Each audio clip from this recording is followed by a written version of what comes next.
কি কমু কও না চ্যানেল হিসাবে কিছু সম্পর্কে কও। হাই ফ্রেন্ডস, কেমন আছেন? আশা করি সকলে অনেক ভালো আছেন। তো অনেক অনেক ধন্যবাদ। তে আজকে আমি আইছি মানে চর জায়গার মধ্যে দেখতে পাচ্ছেন আমার পিছে ধান ক্ষেত। যে ধান ক্ষেতের গাহান মানে অনেক দিন আগে গাইছি। এখন মানে আজকে মানে ধান ক্ষেতের গান গাইব না, মানে নতুন একটা গান তৈরি করছে সেটা গাইব।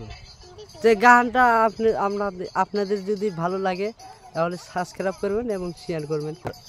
এমরা আছে জাঙ্গর ফজর আলী ভাই, ওই জাঙ্গর ভাবি নায়িকা ভাবি সবাই আছে। আর আঙ্গর ওস্তাদ একটু দেখাইলামি না, এই যে একটা বিড়ি কানের পিঠে লাগাইছে আর একটা টানতাইছে, আর এই যে দোতরার শ্বাস টাস দিতেছে আঙ্গর ওস্তাদ। ভালো লাগলি লাইক করবেন, শেয়ার করবেন, সাবস্ক্রাইব করবেন।